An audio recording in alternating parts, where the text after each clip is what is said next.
ฮะตำตาน้ำหมูน่ะอาจารย์ใครตัวจิ้นไม่ละงาชูน่ะไม่ละงาใครตัวชูมาจีเขาน้ำหมูกินนั่นโลกินนั่นโลก็ทำกูเลยอินุ่งตัวฮะก็ทำกูเลยอินุ่งตัวนั่นก็สามสิบเฮ้ยอาจารย์จีน่ะบ้านจีเขาน้ำกันนี่สิน่าจะเทตลอดน่ะอาจารย์น้องไก่บ้างอาจารย์น้องไก่บ้างมินิบ้านจีมีอิตาบังฮัมอ่ะนี่อาจารย์บ้านน้องไก่จีสิอิตาบังฮัมนี่ก็โทรไปจีสินักกิจจ่าน่ะมึงแรงจริงเหรอน่ะดีจ้าได้นะห้องฉันได้กินจัดตะบังน้ำอ่ะฮะอีเดียเอ็งเดี๋ยวอีกสามร้อยคงดีเนี่ยสามร้อยนี่เกี่ยวกับเราฮะที่ใช่ยังเชื่อประเทศลงหางานโน้มเนี่ยตัวจีสุนเป็นกันบัดเนี่ยวันจีนฮอนนั่นบัดกันวันนั้นไปดูว่าแล้วก็เมียก็หาลูกตาแล้วจะไปตั้งแล้วก็มีจะไปตีช่วงแล้วก็มีจะเส้นแบบงั้นมาก็หาลีนั่นเดือดตั้งนั่นบอลคิดดิเป็นอาจารย์นั่นสุดเลยตลอดนะนั่นสุดเลยกินอะไรก็มันดอลลี่ก็รอเดียวทำเตรียมตั้งกันจังท่าเดียวนั่นชี้ตาฉันไม่เป็นไรดำโลดิจังตายกันตาน้าปวดเดียวน้าปวดโลดิปวดดิโยนชูกับปีตะกาวอะไรนั่นดาราแต่น้าปวดเทโลจังเห็นว่านักกินกินนะนั่นสุมิลเด้จะมีอะไรต่อการมัดตัวแล้วนักชี้ตาจังถ้าหาลีกันเดียวตาจังนักกมานักปวดเดินนักเปลี่ยนเดินละงาคันนะเห็นนะยังแต่งกินทอร์โดถ้ากันหน้ากันกินกินทอร์โดแหละกินทอร์โดจะลงกังงกันหนุ่มมันกาเป็นจิโร่เลยเบย์เนี่ยจะลอยน้ำนะจีกังแต่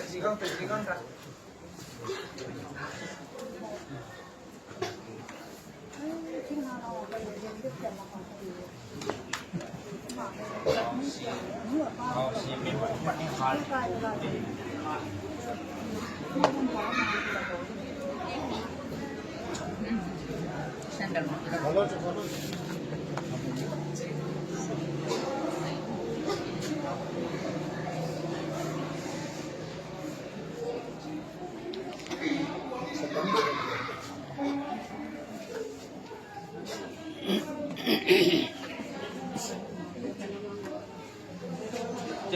จิโร่เลยแต่ยัดลังคุจนตักนั่นบอลคิดยัง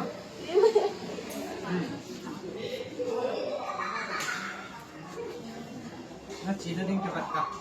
ยัดลังชนิดตัก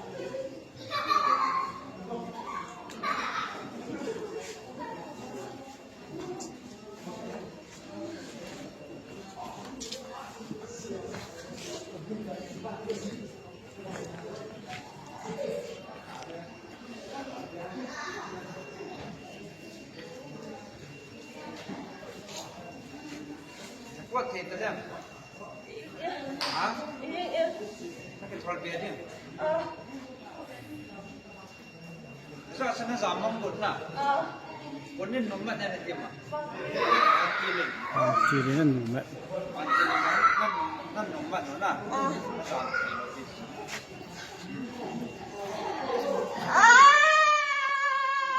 พอเลยนะทางเส้นนะแปลงน้ำปวดนะพอแล้วจ้ะยิสุมินินอะไรจ้ะใส่บาลฮะกันขาด้วยไหนน้ำปวดน้ำยิสุปวดเลยกินเอาKita talset na port konta kan sana. Lalu.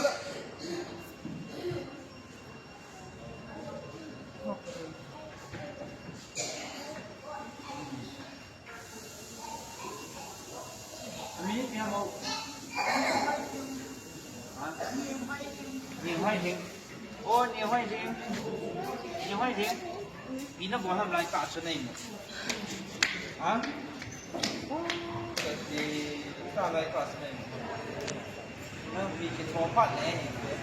Lúc nó xuống này xả ở đây. Cái nhìn nó cái cổ. Bốn hết nào.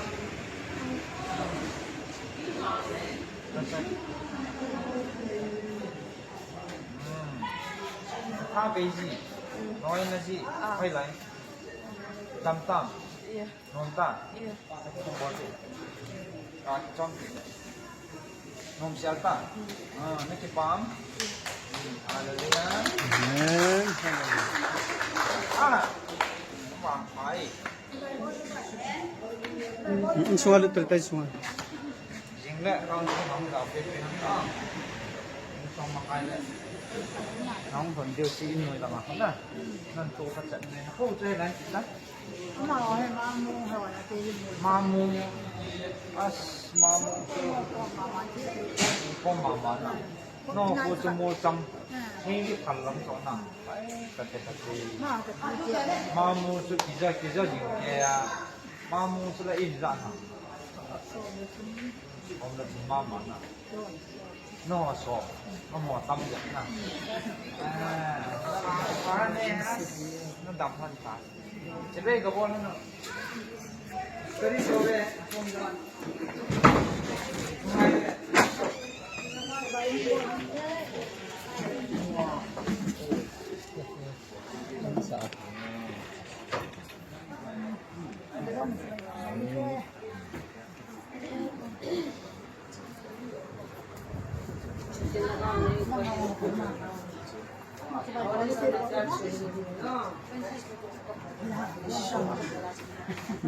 Vantil como que parte se te ve boran la chen.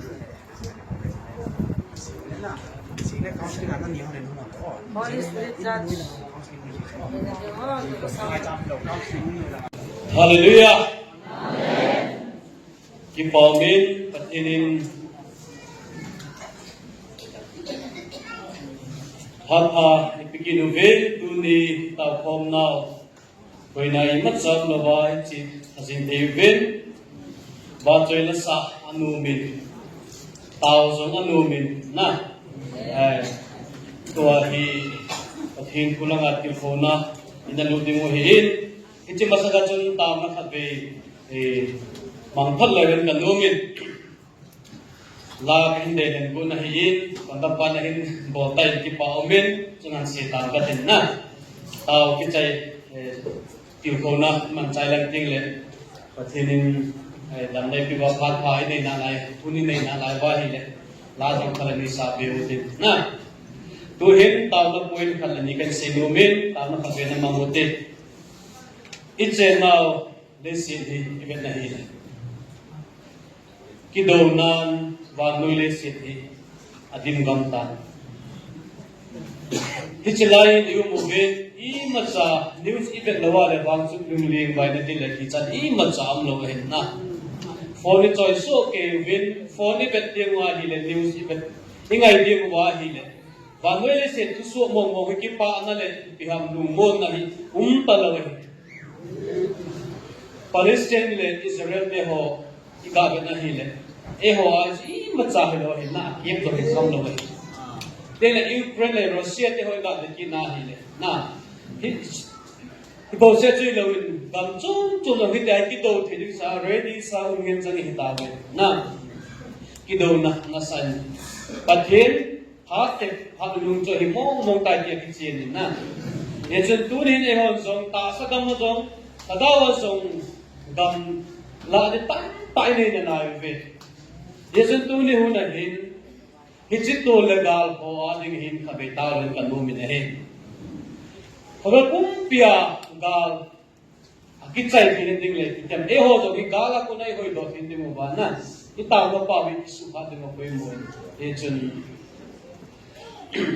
gal le tasin. Eho jom setan gal sa ini. Iji gal pah iso ini waktu unu naik tawen kanomin.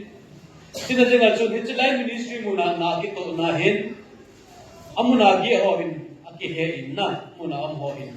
Nang hosun gala nang mubana kile kijisu van hetam mulu metishin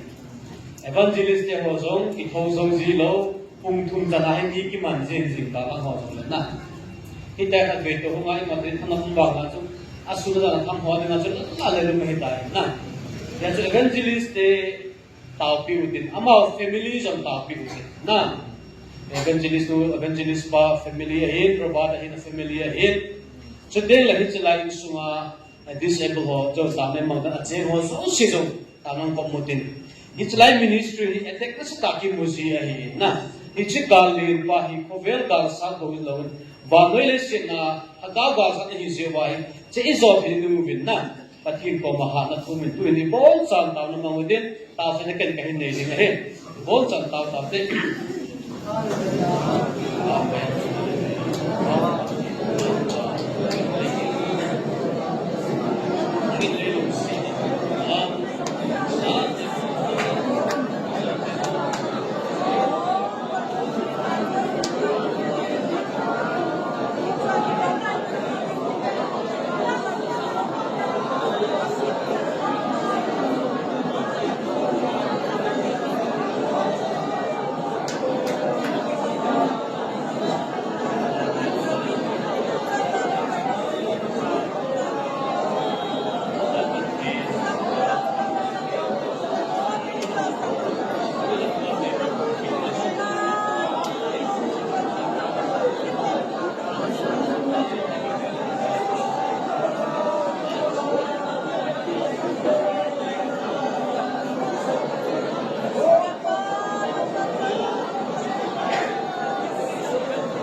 Sunung kapatid ng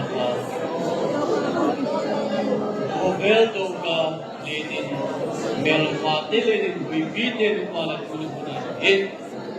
ang masalagaw so nga nang malipit niya ho sige lagi kipa again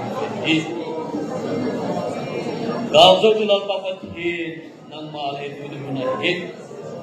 Roberto so magalse ka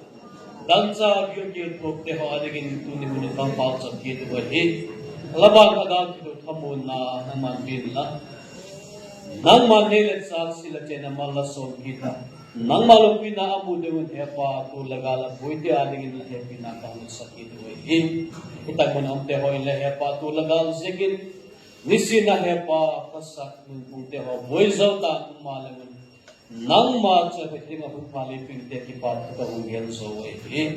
tunihin taguna tagawlang bakasat na muna hepa evangelist de insun evangelist zone de insun hepa robat de insun tak muna pom de ho asep pom de ho so sila tagawlang laung sung de maha na lapik ka kita nang maminaga so kitinga kamaw e pita dingin lahe pinakaungin dito tutinga le pina le yung pinakipakin kipak sa ungel we do pinat sa minang makaung piyo bangkim lat dingin kalalpaw sa sumilin ka ungel we amen.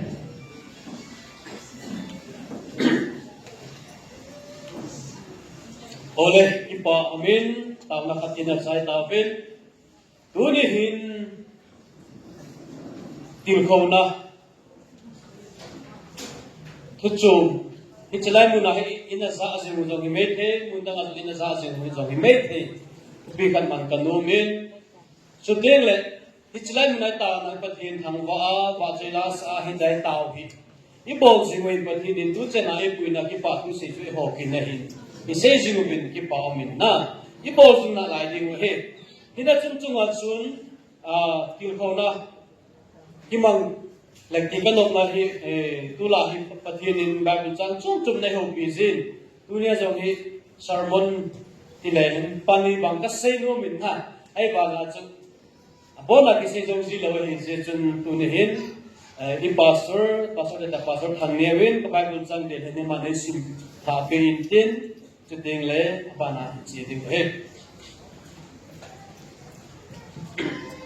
Isaiah bung som nga dali sang at sang ni sang thong Isaiah bung som nga dali kipaing lasan bo at singa cha nei lo chu jejun lasan lang ha ta in khosamin nang ma naw solat thu khalo lai izena mitile akiwa nu cha te chu jipa nei nu cha te sanga tam so ding a hi din pakai sina seje na pon pu su na mun ke lenin lang na chen na pon da chen se chu ki phazal sa in na khaw sang ho chu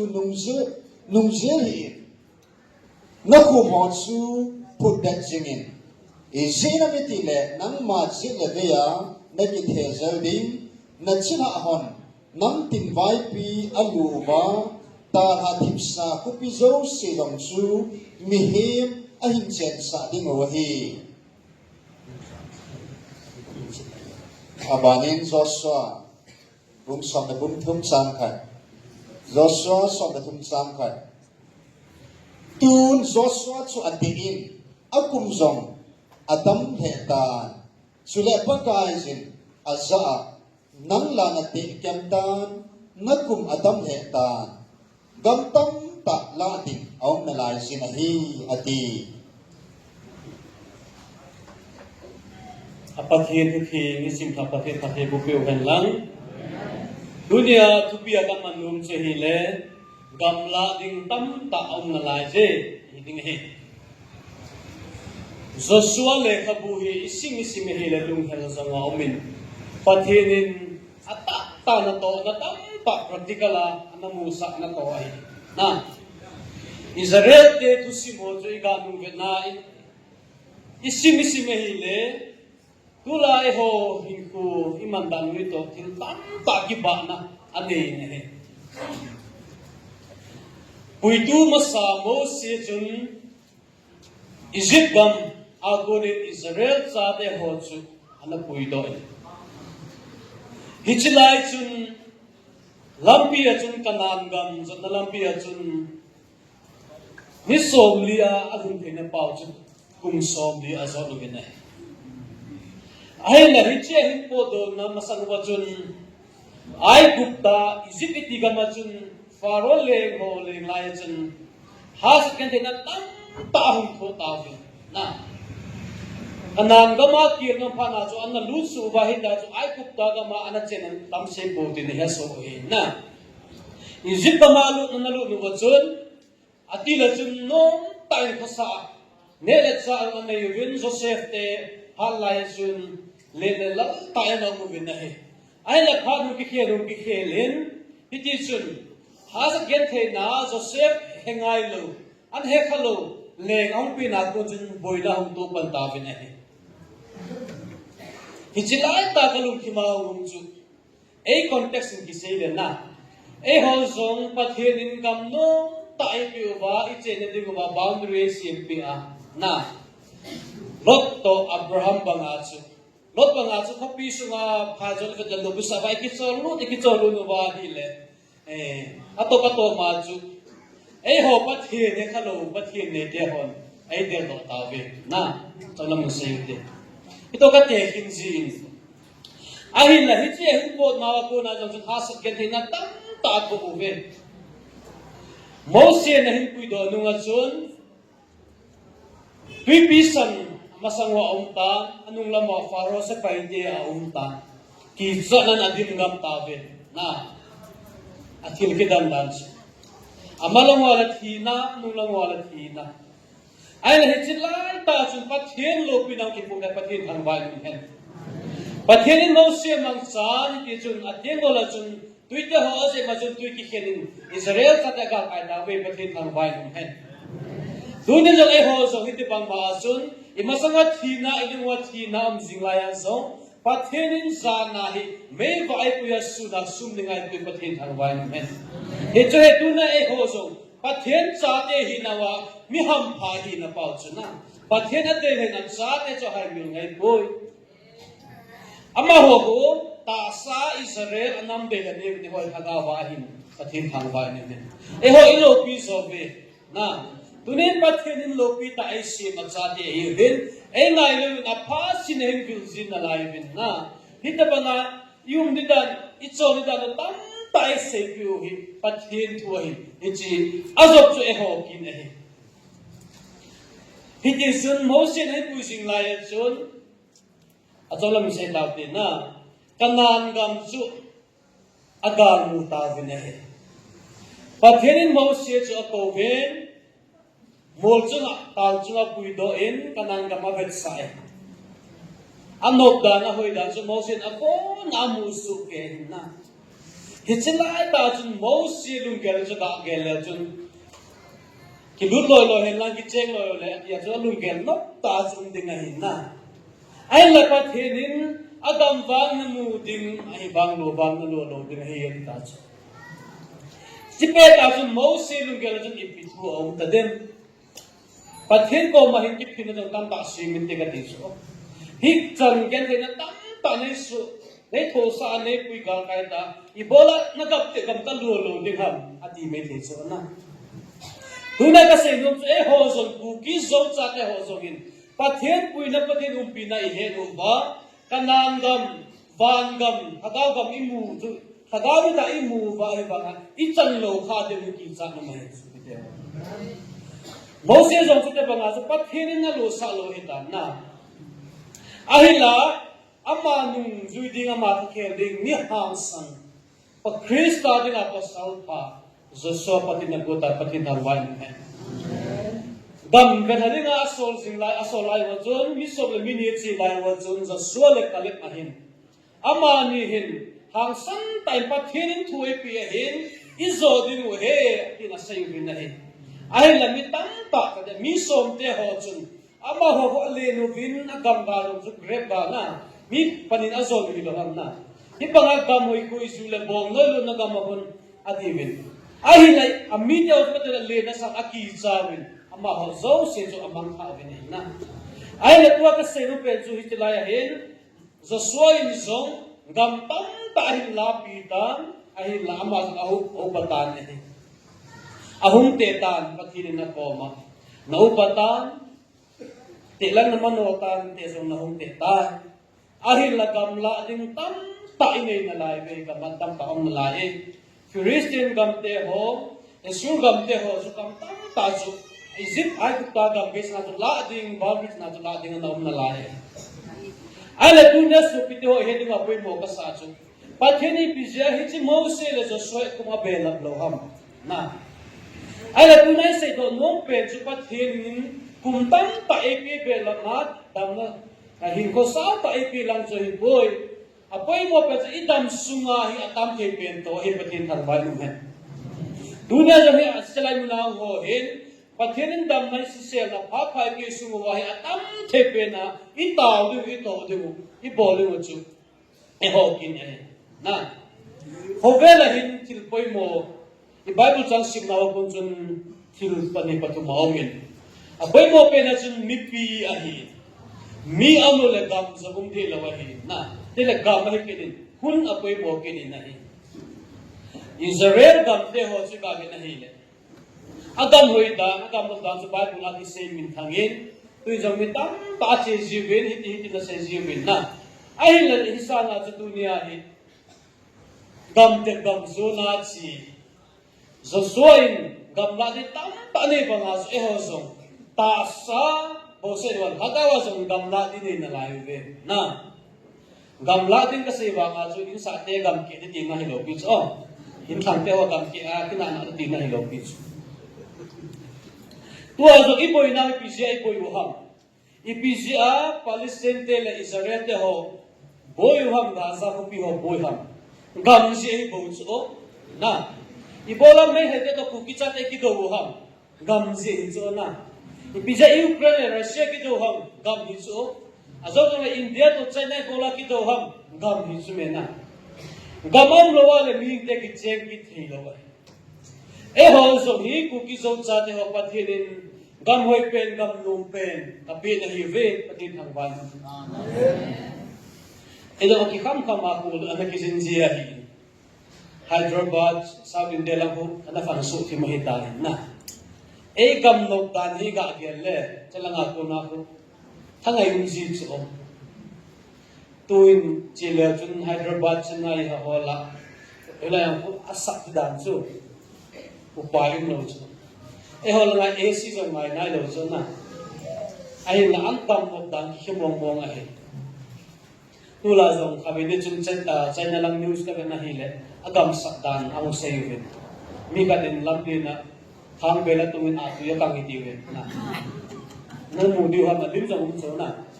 hi ta ba nga a tu zong min zo ta chu ta loi pa kha din zong hi chi Hyderabad le Chennai lang ki ka akun agam sak dan chu in mai lang ba to tin chu ki ko yo he min so ga chu as ka ga su ke ka su la min je ge hi be la ngai chu po ti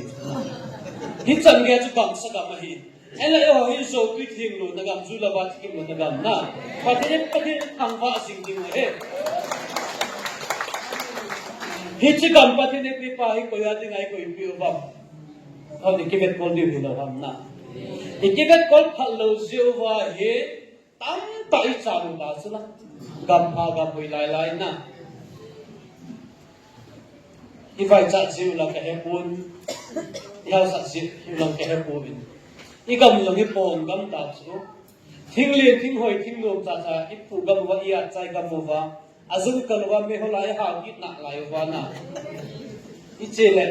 gam ni dan bang ka lo chu ku ku ni ki ma ma ta chu ana me chi le chu na a thing pu di ki bo ta lo wa I bang sa ha zero na kin I bol sing lai pa thien thing no e ho ni tu lo tam ta ga mai ke sa kit na chu pa tin thang wa nu men na pa thien tui thing e pi ben gam su wa kol ga ma tui ko ha dan ku se da ta ten e ho hi bang bong bong ko be ka tin ro mi su pi te ho gam ja pui hi ben tu ni song gam la ding tam pa e le na lai ve pathian ning gam hoi gam pha e pi hi dunia hi I chin ding le evet kol ding e pi pa hi ta banga e ho ni vet kol na vam ta sa gam zong pathian in house ho e ko kho mo ben na gam mo pi su ding ta ven abo to pe kom khom the ta boy e su na pathian ning gam thienga e pi pa ti su bo gam ta vin ama ma nen se pi na la chu I wang kha da nu hi mi da nei se pi jong I bol li wa lo ma hi na pathian ama ta nei se pi jong I bol nai lo le wang chu azo khate le pathian hi chi bang gam hoi gam lo me pe pa hi I su mang khai de wang ki chan o me gam man tam dan su ke ho ve ku a chen ti lo ba chu ro tat sang ku ma ka cha ho chu sang thu ma akum ki kum de kum thum ja ba chu sang sorry lat ku kum kai ta to ho pro ka in ka isa la dim je lak som ba ta chu na le pe lo da ki cho hi ta chu na ting han ga ma gam cho lo wa che re ding gam za na ma lam ka so wa hin ne ta ta ki chu wa ki del del je mu yin so na ta ke ding le ting han ga ma ki pe na che la ka hom je ne anok da zu le ba la ta mi sa la nga le de bang ta ga ma na ki ho de ji dam nei nei po ba le to na ka se ji ba na chun ichilang ting han ko te ka ta na chun pakai dam nai se na ne pin na dal chu ke ho le ki to do na vi ki na hicho he dam na koi mo na ika mi nam dam na dinga su pathin na ka mu su the ka wi ne ti pathin thang wa ni na tu na hi chi pa isu the lo wa hi le ika mi nam hi dam zo lo ding he kisu the ta wi ne ni chuna to zo hi ba nga pa se le bo tam ba yum na lai chu hicho ho zo se pathin ka um nom ta po din e ta ha pe he nang piam ne di ka mo no e so sa the na lai chu ba hi pang gam lo wa hi na Itui thigi mau zo si dam pati ne khak pe the chu ko je so pita tu ne hi kam la ding tam ta ine na lai re che ho zo si su pati na ni lai la ga pati na iman sa ki ding we iso video hai tu ga che ho zo i ka mu angai sa no bai ta pa ai bol ai thau ba ai man nu ba na i ka mu evet le lui bo zo thing da ni lo pi a ami te i mu da ni lo pi a na evet da ni lo pi chu aga mai ngai cha je wa de cha je wa si ti ngai ki bola ni ai la je pa thenin gam phai pe pai hon a velu idam a hu na pai het ki lo chana e che ki tha ke li wa poi mo hin dunia hichla tu na to ho zo se online na sa ho zo se le a phat ki zo de anaba na lai de ho zo ik tha ke li mo ni pa thenin gam hoi gam do me pa hi lo pi ta e ho zo pa pa nga e pa lu ding mi lai beam isem pha de mo hin na to ai ki pa du pha de hin dai I thogim na we get na ni ko ang sotan ania do ni sa ki ni sa ki lang dung de ta na ni sa ki ba ta ki pat ki la ko na ga ge la e che tu nia ko na e ho ni sem pha la ko ni sem pha pi ding ha e che he so pi de ho tu ni hu na hin ga ge le hi chi ga bin nei pa ko ko nai ko i de mo Iti lai set ki lawi hon set ni ki nei lo piwa na. Ya chun apoi mo ma le chu gam ila din pa ta sa thagawa sa mo me. Oh. Ai la kan dina ka se ki nu pe mi ti le hun time apoi mo. Oh. Hun apoi ya apoi mo ai. Mo sen sa wa kan don lai ni na ba lai ni so se pathi na na to min. Ate san ge chun pathi ni anapu yin di chun ate kunin anamo lem ta ne. Ai la abang la dam lai su ana to ho so su ba ge le chun na Israel sa ti ding ai ta ba chi pha na bola thilana gon ham to e Bible sim ho Genesis chapter Leviticus number Deuteronomy ti ho Moses ana ki se chu na dan tam pa na sunin Bible tu ta pa ana sun ba manin ana to tam pa I mu bin to din tam pa ami Moses hima ba ngan Joshua hin kale ma hin Joshua zong chu pa thenan si ba chun na ato hin chun Chil tam ta phat nei ta nei ai le chila ya pathirin tuin ba ka te ta ya kum min kum bi pathi dei gun pin so na tu khanga hi kum hoi ba ke na ren nawate khanga chun ma tu sel te khanga chun kum za bola ana dam zo cho na ai pu zo na sei sin chila khang chui la bang chu kum za ga ta ba hi ke nok sa ka hin ko man te cho na te le kum za ni ho ta bang chu pathin na to ke na te lang le Ola ki cho te dam ki tu ke tu me ela samen se na chun ai ming dam pum hi a chom ta dan su na ha na sia chu kum som se ki kum som ge adan mang chu dung ngai na bo hi ta ki su I bang lai ni ki san khang so lo wa hin mi hing te ho ite sungai pat hin tu te pen chui pi ham zo ku ma be na pi the zela a be la pi lo pi pat hin ai la apha ka se pe pe am le aha la apa wanya tam thepe na to ding ati na zon bun ko no ibet ki na he jun paka Yesu Krista na se jo su na hi pe na he sol pa na ka to ding he di pathin thang ba na dunia ho jun su na hi pe sa I bang lai pe sa wa pathin na hi to ding wa ฮิจิปัทเทียนไหนตัวนะว่าฮิจิไลมันไหนเต่านะเป่าอีพาอินเดโซเสียเต่าดึงไว้นะปัทเทียนโกนะเอาไว้กุมเสียหินกินจงกระทับคำมิน target กันนั่นเองสิจูนิ่งกุมสังกัดตุกุมาฮีกระเต่าตั้มโซดิ้งไปบนกระสินตั้มโซดิ้งอาฮีเลวาฮีเลทิลพามินันกระโบตั้มโซกระโบดิ้งนิ่งกุมสังกัดตุกุมากระโบดิ้งที่ว่าฮีก็จงกุมปีเลยทุกคนนักนักสิมสิจูนะนั่งว่าจงเลี้ยงกระต่ายสังทวินที่จะได้พาอุตามที่วิบัติเลยนะ provide กันเลยปัจเจียนโกมาคุมตีไลน์เล็กเต็มน้ำปลาสุดที่จะได้พาตาออกมาไอ้ใบบุญสิมนาวะไอ้ตาวนาวะไอ้ทิมพบนาวะส่วนเราอีกคิดดูเป็นที่สิวงายนะเดี๋ยวไอ้เราอีกกำลังดิ้งพาจะทิ้งตั้งแต่โปรเจกต์นี้พาจะกินหัวดิ้งโซ่ลงไปตัวจงโปรเจกต์ตั้งแต่ที่นี่ที่จะไล่มินิสทรีตัวกุมารีโนเวมเบอร์อะไรเกมเดดิ้งที่โกงกินโซ่ดิเซปโลนะชิดมินิสทรีโปรเจกต์ituกุมารี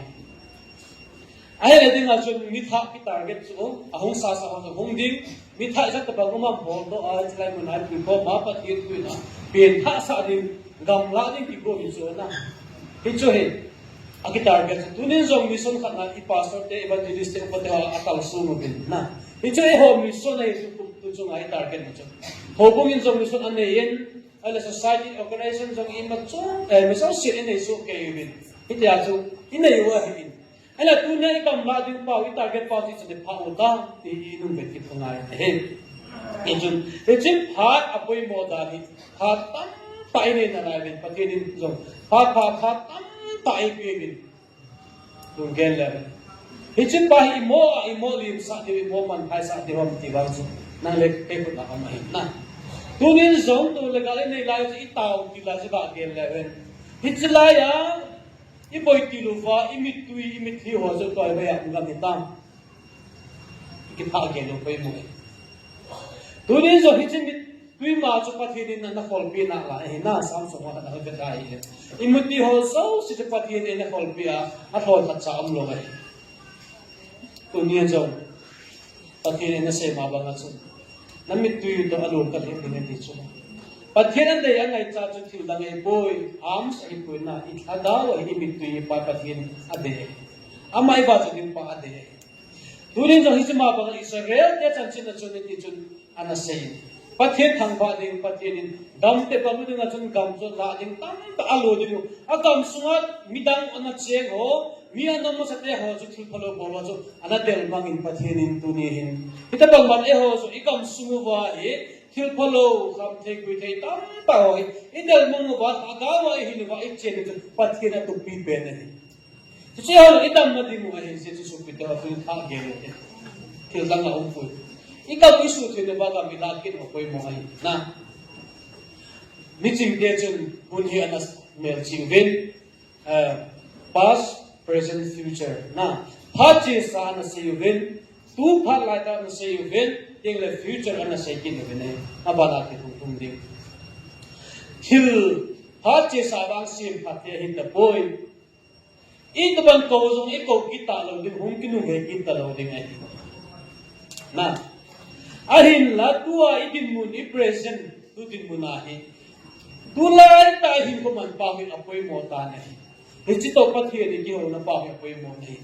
tu apoi mo na pa chi tu lai ta din mun ai apoi mo na pa chu hat khating le i future wa de ma ima pa min ko wa de nga so le pa khangum jal na apoi mo ta nei tu na nang la ke i to ka hi i tu i cha de khang som tam ge ya pathian phathe bu na de nga tu nei e ho ni pan la na pathian amer chi he su pi de ho pathian dang ba ne hichimo se se poi ta sa jom chu chuin hadawa jom ga ge leven na tu din mun na itaw na pa pathian te ki ho na pa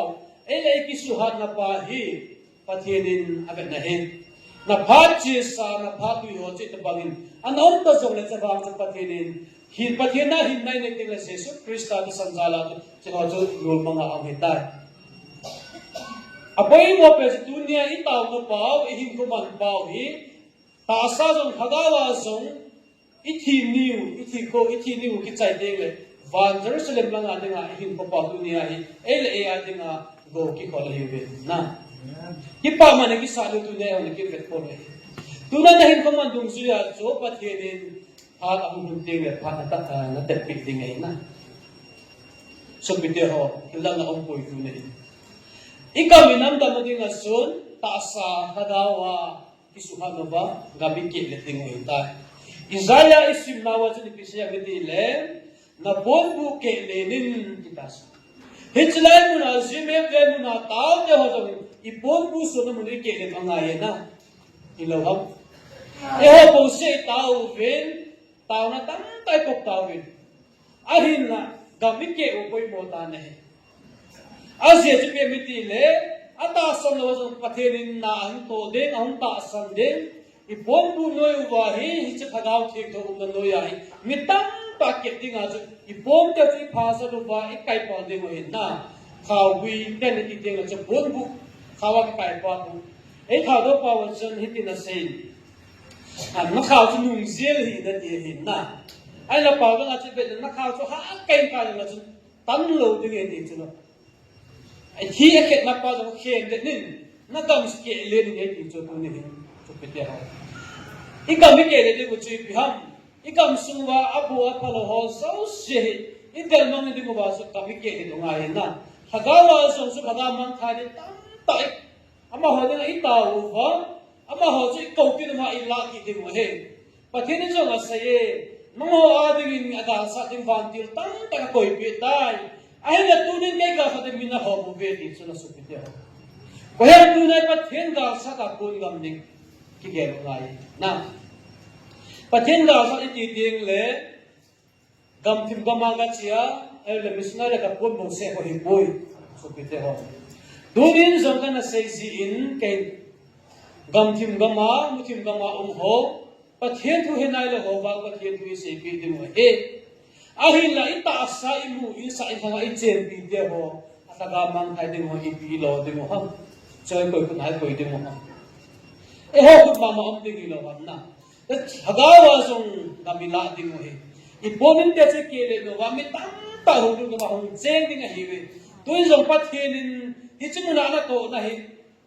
e ho ta sang che la hi pat thenin na to ma sa la hi na ata sa lo tam ta hong ta san ve ding ho Hitchline mo na hong zawin hong tehi zong lo. Hona veta mo vinay lo le. Asay zong o mo vin. Azukam sa ba hon zong. Evangelist yung kalampe na to. Naka di mombong eh. Koy ta pangita ko tila. Koy lagaw ki mamo ko. En tipo ngam diap. Amo ay na ng bitsi ngam lawan. Itam ta kaya ta cho na. Miyong tao cho. O ama na pom lo ba wa cho le zula sa ki chet ba mo ba. Hilay mo na pat hin na to. Na pat hin lagaw tin na to. Na mo di ba ka tasan so. So we tao pe sing ting le pa thi na hin to ama ho lu ti ma tu in se ya ha ka ting na ma ho dum chu at hada wi hu do de wi lo ham na che ho ki ne hi ya ju dunia i bomin de fi ke le nga ye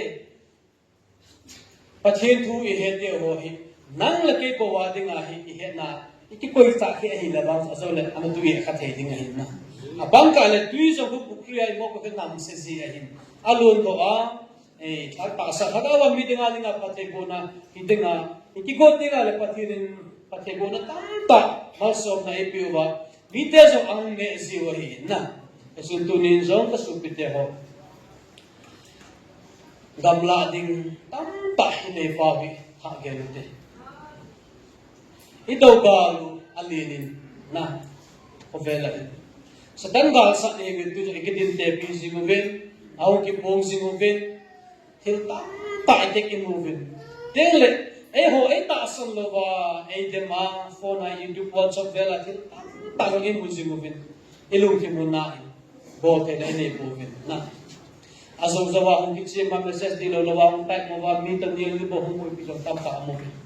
So igal ka email ma ka na hin na. Ay na pati ni mazo se hesuken. Hichi ho so si chu e hon dunia hi. Tao na ga bi so mo ngai ta ni. Pati tao vin eti nei na tinga sa dunia hi tao at naman ding mo higit tao po yung set hanga ling katin igam inam ivevit ipo na so kevit kanang kapunain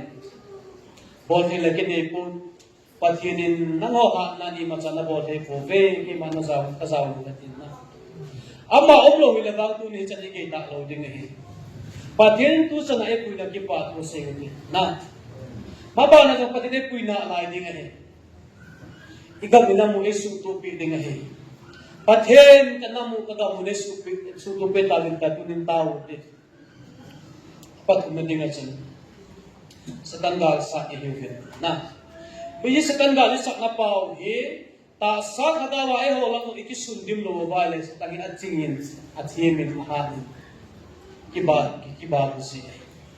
Jesun tu ni sopite ho. Pathen ko maha na tha kadawa han ka ki pumpinude. Nah, Amat ko na itumbaman ay pilo wa ile e ho ikin zolo de. Aning ay tahi sa kanatek kimusinga hi. Jesun. Igam sungahi, igam la dimu. Abang ina tingin. Drugs ham te kui te zula sa kitchen. Tak in sumi ina isu ke vena ken zong kanai. Hoki kam kan ngati pu hin na. Hicho ha so sering ai ta ki dimu ai su. Gam la ding isu ina yuven, kasuma ina yuven. Sele hagawa so. Khang tha ta tuai igam sunga kham te. Anasain WY number 4 kaya low chang kaya ang student tam pahiti na buhay tao din. Amma ho alin na sa buhay tao piting mo eh. Isi ho at hagaw mang kadang patin ka ngampo at iyahin na. At hagaw kakalutan so banoy lang sa patin ang ay puy mo so ulit. Aman tam so apo eh. So pitaw at unihunahin. Hagaw mang kading isupitaw alin ang tao din. Minahel sa kumitin hello sa kumitin mo. Ay naikam sunga. So si idel man ba gam. Hagawa kabilao ba, gam tiri suling dunihin, hataben tawatin pati na hangat itumutin. Na, dengan cun mipihi ibo, sang kabeding kejo sitimutin, gagalini hindi su kagay sautin na, su pati hangat itumutin. Kaya tao na man dingo, tao na kaya mo dingin, tao na namangkin na ngayutin na. Tao na po nga saying katin, lakan yung sa awahin eh. Tao na kaniman nulagay pa dito sa dingin tayo. Kalau saya tu bang aku fitnah, sebetulnya amat aku fitnah tu. Jadi kondak pain ini saya mahu jun, kini gampang malah kesimat sikit go kahiin, mintam tak nak lupa ujung na, kan saya dengar government dan jun kita bangkit itu school hall jum betul nahin special education itu benar, train teacher angain. Ay ministry in zong, GMF dia in zong, disabled lang school, blind school ho, hostel ho ki bolo may ta season, chili nga training at sigo kahin na, BEd special education kakazil ko na pumni course ahiin, toy Kolkata kagat na hiin, ito bang diyan bang amun zong kilofon at ikihawakit sigo siya ahiin na, sitso taonan, yato razun kanumin, dam resing sing kapong nga ham nakapot ng itay. Sisuliin, sisu kema asal tahu nak ngai sa kain sehintin, tinggal tahu nanti dua kasih mabalacun, hitlai ministry hin, togu nakinein, tu bum November tinggal disable ho, tu bum lawaken, ikiting tilunggel nakinein na, itu nanti ngacun tahunan, togu ninggel to ude,